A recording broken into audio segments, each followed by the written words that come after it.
So ngayong araw guys, pupunta tayo sa bukid. Puka tayo ng seedlings ng rambutan. So, shall we begin?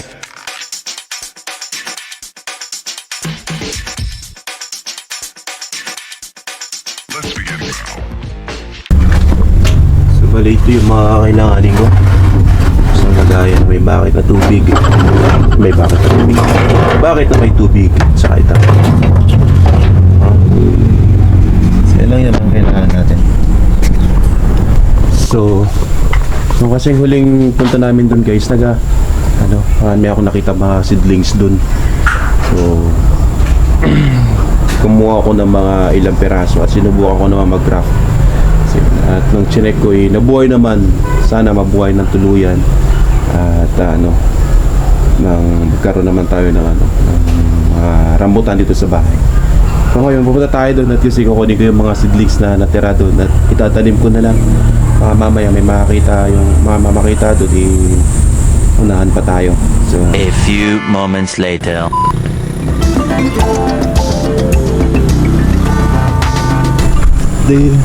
Hindi ko nakuha yung sushi guys.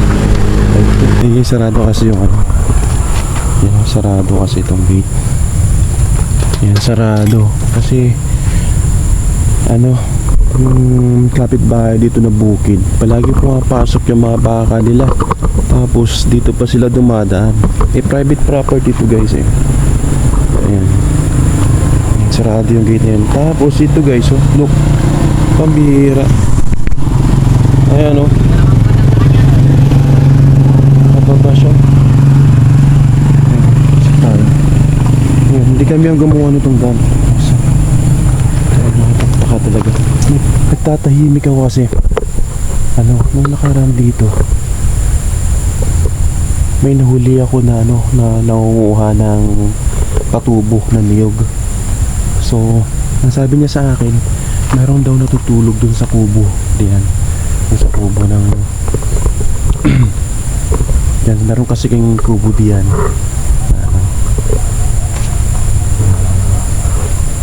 Tapos meron daw siyang nakitang natutulog diyan at sabi nila is meron daw siyang pinagtataguhan. Pero siyang tinataguhan na may ginawa siyang kalokohan at dito siya ngayon nagtatago. So hindi ko alam, baka mamaya nandito siya kaya nagtatahimik ako. So yun. So itong kasing so itong niyugan kasi na to guys is pagmamayari ito ng bayaw ko na nag-abroad. So si Mrs. lang yung yung isa sa mga gumastos dito. Siya yung gumastos ng ng pagpapatitulo dito sa lupa na to. So yun. So at ngayon nga ay kukuha tayo ng rambutan seedlings ng rambutan kasi marunong naman tayo mag-graft. Yun. Kukuha ko ng marami at kag-graft ko. Kaya lang yung mga nakita ko dito nung maliliit pa. So kailangan ko silang kunin at doon na lang sa bahay palakihin kasi baka mamaya may makakuha, diba?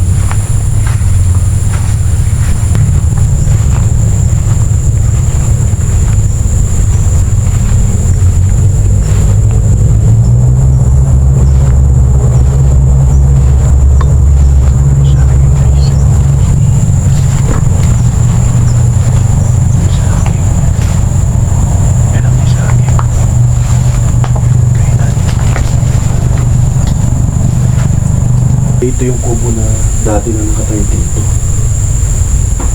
So hindi ko alam kung sino nagpagawa dito. Siguro yung dating may-ari bago pa nila nabili. So ito nga naman kasi siya guys. Ayan, may tote pa ng alak. Ayan. Red horse.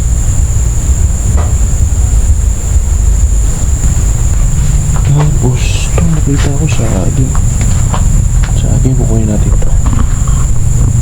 Saging kukunin natin.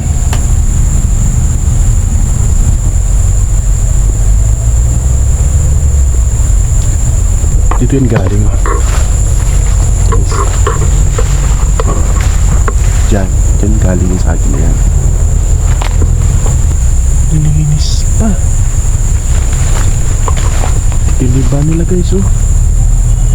Ayan, oh.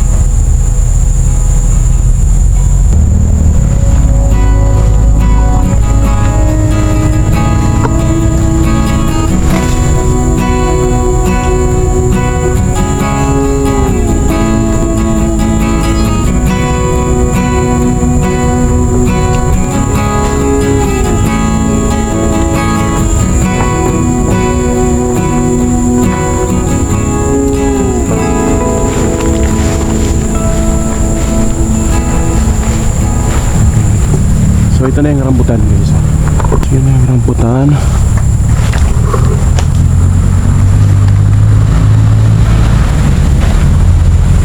Doon yung iba.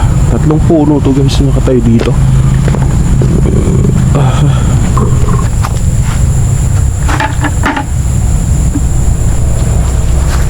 So bali yan yung kukunin natin na seedlings. Dami nila, oh. Yan.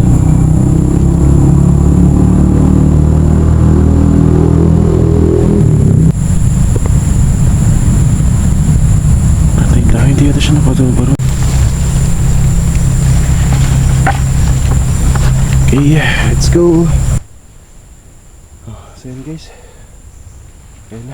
Tapos dadaan tayo ng palengke mamaya. Bibili tayo ng seedlings bag. Tapos tignan natin kung mayroong bunga na natira. Mayroon siyang bunga na natira dito. Wala na pala laman.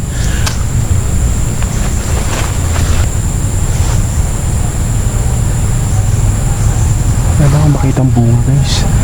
Parang sinipot na yata mga bata dito. Ano ito sa amin kasi, meron dito mga unggoy. Unggoy na nakadamit. Okay. Hanap tayo ng saging. Saging na yan. Saging sa paging wala. So ayaw ko pumunta dun sa bandaron kasi nung nakaraan ay pinatake tayo ng pugyutan.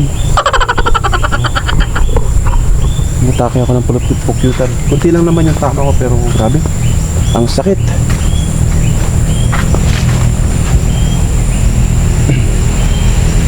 Tara na. Tingin naman tayo ng saging mamaya. Saging.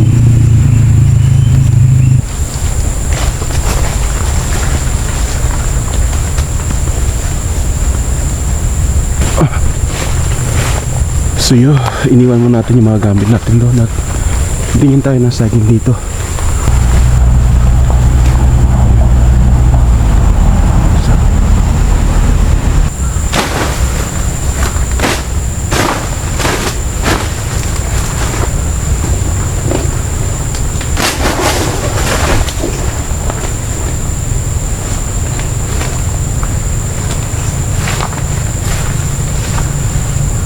Dito kasi sa amin guys, medyo may makakapal ang mukha dito. Ayun, oh. Yung kinukuha nila, oh. Yan yung kinukuha nila. Oh.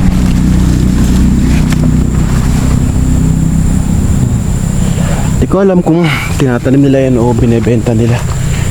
Pero sa tingin ko binebenta nila yan. Kasi posible naman, nung nakaraang araw, dito na naman sila guys, kumukuha. Tapos ngayon, ayan, meron na naman. Buti na lang, mabait yung mga bang nandito kaya minsan, hinahayaan na lang natin. Lang sa ulo na yun. Nagkama din sa kanila. Bahala na lang dyan sa kanila. Tumba yung saging. Tumba.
Ito na guys yung kinuha natin. Ayan, so mayroon pa rin yung seedlings bag. So ito, shear. Ito. So, ayan, simulan natin. Shake it like you know it, baby. Come on and dance with it. Come on. Shake it like you know it, baby. Come on and dance with it.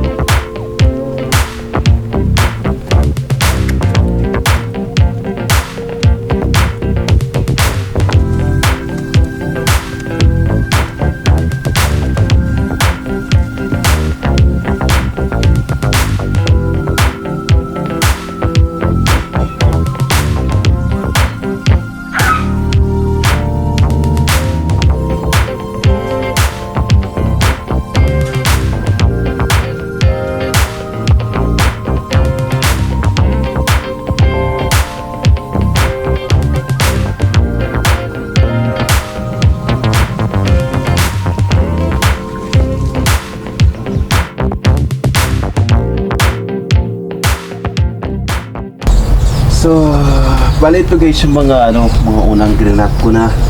So, mayroon ako ditong 1, 2, 3, 4, 5, 6, 6 na rambutan. At ito guys is bignay. Alam mo yung bignay guys? Yung ginagawang wine. 1, 2, 3. Meron akong 3 bignay. So, yeah. So, actually, nakadikit naman na sila. Tinignan ko nung nakarang araw is nakadikit naman na sila. Yan lang, syempre kailangan pa nilang iwan natin siya ng ganyan para maging stable siya. So hintayin natin na tumubo yung mga bagong sanga niya, and then after a week na pagkatubo nila, saka natin tatanggalin yung plastic. So yun. So yan lang muna. At abang-abang dun sa nilagyan natin sa seedlings na kasi igagraph natin iyon pagka nasa tamang laki na sila. So yun, maraming salamat sa panonood. Bye bye!